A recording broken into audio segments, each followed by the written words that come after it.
ಯಾರೋ ಕೇಳಿದ್ರಂತೆ MLAಗೂ MAಗೂ ಏನು ವ್ಯತ್ಯಾಸ ಅಂತ.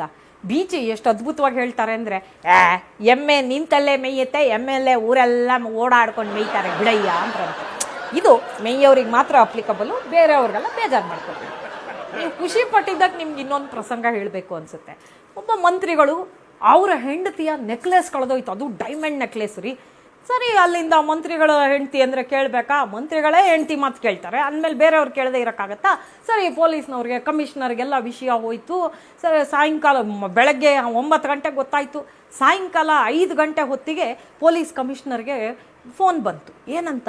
ಅವ್ರ ಹೆಂಡತಿ ನೆಕ್ಲೆಸ್ಸು ಬಾತ್ರೂಮಲ್ಲಿತ್ತು, ಸಿಕ್ಕಿದೆ ಅಂತ.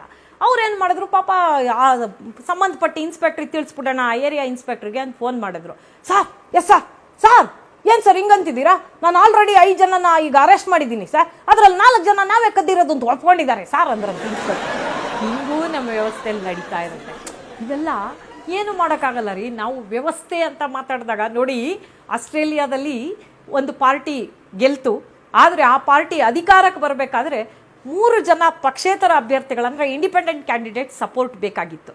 ಅಂಥ ಸಮಯದಲ್ಲಿ ಆ 3 ಜನ ಆಡಳಿತ ಪಕ್ಷಕ್ಕೆ ಹೇಳ್ತಾರೆ, ನಾವು ನಿಮಗೆ ಸಪೋರ್ಟ್ ಮಾಡ್ತೀವಿ, ಆದರೆ ನಮ್ಮ ಡಿಮಾಂಡ್ ಇಷ್ಟೇ, ನಮ್ಮ ಕ್ಷೇತ್ರದಲ್ಲಿರುವಂತಹ ಸ್ಕೂಲ್ಗಳನ್ನು ಮುಚ್ಚಬಾರ್ದು, ಆ ಸ್ಕೂಲ್ಗಳ ಇನ್ಫ್ರಾಸ್ಟ್ರಕ್ಚರ್ ಜಾಸ್ತಿ ಮಾಡಬೇಕು, ಪಬ್ಲಿಕ್ ಹಾಸ್ಪಿಟಲ್ಸ್ ಏನಿದೆ ಅದರಲ್ಲಿ ಇನ್ನೂ ಒಳ್ಳೆ ಫೆಸಿಲಿಟೀಸ್ ಕೊಡಬೇಕು, ಮತ್ತು ನಮ್ಮ ಹಳ್ಳಿಗಿರುವ ರಸ್ತೆಗಳನ್ನು ಇನ್ನೂ ಸುಧಾರಣೆ ಮಾಡಬೇಕು ಅಂತ 3 ಜನ ಇಂಡಿಪೆಂಡೆಂಟ್ ಕ್ಯಾಂಡಿಡೇಟ್ಸು ಕಂಡೀಷನ್ ಹಾಕಿ ಸಪೋರ್ಟ್ ಮಾಡಿದ್ರಂತೆ. ನಮ್ಮಲ್ಲಾಗಿದ್ರೆ ಎಷ್ಟು ಸೂಟ್ ಕೇಸು, ಎಷ್ಟು ಬ್ರೀಫ್ ಕೇಸು, ಏನೇನೋ ಲೆಕ್ಕ ಹಾಕೋತಿದ್ವಿ. ಯಾಕೆ ಇದನ್ನೆಲ್ಲ ಹೇಳಿದೆ ಅಂದರೆ, ನಾವು ಸುಧಾರಿಸ್ಕೊಂಡ್ರೆ, ನಮ್ಮನ್ನು ನಾವು ಒಂದಷ್ಟು ತಿಳುವಳಿಕೆ ಮೂಡಿಸ್ಕೊಂಡ್ರೆ ಜಗತ್ತಂತ ಇದ್ದೋಕ್ಕೆ ಸಾಧ್ಯ ಅಲ್ವಾ?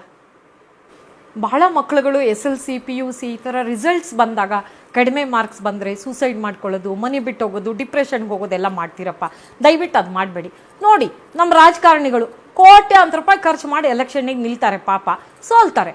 ಯಾರಾದರೂ ಆತ್ಮಹತ್ಯೆ ಮಾಡ್ಕೋತಾರಾ?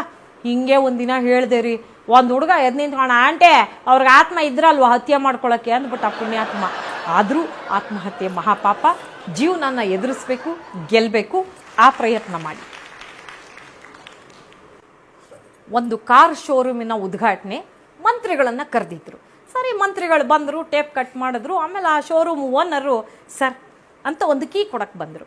ಏನಿದು ಅಂತ ಕೇಳಿದ್ರು. ಸರ್, ನಮ್ಮ ಶೋರೂಮ್ ತಾವು ಉದ್ಘಾಟನೆ ಮಾಡಿಕೊಟ್ಟಿದ್ದೀರಾ ಸರ್, ನಮ್ಮ ಕಡೆಯಿಂದ ಈ ಕಾರನ್ನು ನಿಮಗೆ ಗಿಫ್ಟ್ ಮಾಡ್ತಿದ್ದೀನಿ. ಮಂತ್ರಿಗಳು, ಚೆ no no no no, it's not fair ಅಪ್ಪ, ನಾನು ಬಂದು ನಿಮಗೆ ಬಿಸ್ನೆಸ್ ಕೊಡಬೇಕು, ಈ ಥರ ಎಲ್ಲ ಇಸ್ಕೋಬಾರ್ದು, ಬೇಡಪ್ಪ ಅಂದರು. ಇಲ್ಲ ಸರ್, ಪ್ಲೀಸ್ ಸರ್, ನೀವು ತೊಗೋಬೇಕು. No no no, it is against my principles, ನಾನು ತೊಗೊಳ್ಳಲ್ಲ ಅಂದರು. ಆಮೇಲೆ ಪಾಪ ಅವ್ನು ಶೋರೂಮ್ ಓನರ್ ಏನು ಮಾಡ್ದ, ಸರ್ ಹಾಗಾದ್ರೆ ಒಂದು ಕೆಲಸ ಮಾಡೋಣ ಸರ್, ನನಗೊಂದು 10,000 ರೂಪಾಯಿ ಸುಮ್ಮನೆ ಟೋಕನ್ ಅಂತ ಕೊಡಿ ಸರ್ ನೀವು, ಆಮೇಲೆ ಈ ಕೀ ತೊಗೊಳ್ಳಿ ಸರ್, ನಿಮಗೂ ಸಮಾಧಾನ ನನಗೂ ಸಮಾಧಾನ. ಮಂತ್ರಿಗಳು, very good, I like this idea ಅಂದ್ಬಿಟ್ಟು 20,000ಕ್ಕೆ ಚೆಕ್ ಬರೋದ್ರಂತೆ. ಏನು ಸರ್, ನಾನು 10 ಕೇಳಿದ್ದು, ನೀವು 20 ಬರೆದ್ರಿ. No, I would like to buy 1 more car for my wife ಅನ್ನಂತೆ. ಇದು ಮಂತ್ರಿಗಿರೋ ಜಾಣ್ತನ.